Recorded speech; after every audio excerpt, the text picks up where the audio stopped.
There are over 14,500 drug treatment centers in the United States, but over 120 people die every day from overdose, and over 6,000 people visit the emergency room every day because of overdose. It was July 11, 2013, and I was mowing our lawn, and my mom came out, and she said to stop mowing and to clean my room because my 5-year-old nephew Troy was going to be moving in. So I was like, okay, like, this is my sister moving in too. And they said, my sister lived about 3 miles away from my house at the time. And my mom said that the Department of Human Resources, or Department of Human Services, were over at her house, and they were taking my nephew away from her. It ended up that my sister and her boyfriend, which is also Troy's dad, both tested positive for meth in their system. So that night, my nephew, Troy, he went to a foster care, and I don't think I slept at all that night. It was awful. The next day, my mom met up with some lady. It was like at Casey. It was weird. And my mom went and got Troy, and he moved in. And we just kind of thought at that time that was kind of what my sister needed, and so within like the next couple of months, my nephew would be moving back in with her, and she'd just, I don't know, she'd get clean or whatever, but she didn't. So that was in July, and over the next months, my sister got worse. Actually, she's 5'9", and she weighed, in November of 2013, she weighed less than 100 pounds. She never ate because of the drugs. She had like big bumps on her face, like big red bumps. I don't know, that's what the drugs did to her. In January of 2014, my sister came to our house.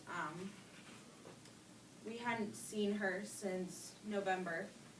We hadn't had any contact with her, and I don't know, I guess we kind of thought that she was dead. I don't know, she didn't talk to us at all. We didn't know where she was.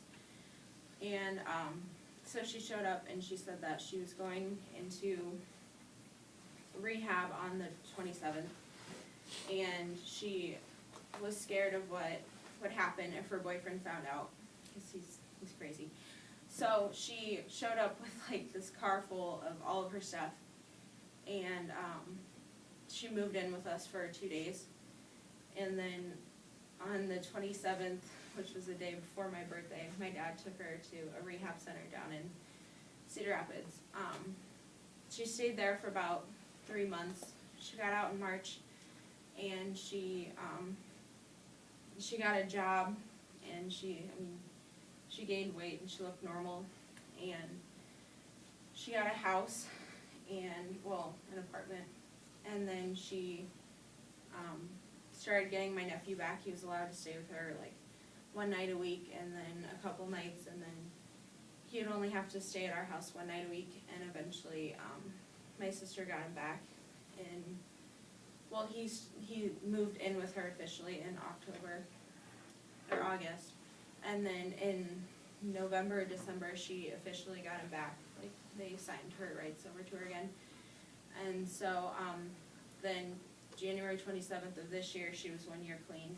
And what I learned is that addiction's a lot more serious than I thought it was. And also my sister is a lot stronger than I thought she was, because I didn't think she was going to get clean. I thought she was going to overdose and die. And so what you guys can learn is that it's not worth it to, I don't know, try it. It's not anything you should want for yourself or for anybody else. It's not fun. And so my lesson was that it's never too late to change if you want to. And then there's over 14,500 drug treatment centers in the United States. Yet over 120 people die every day, and over 6,000 go into the emergency room every day because of overdose. I'm really lucky my sister wasn't one of them.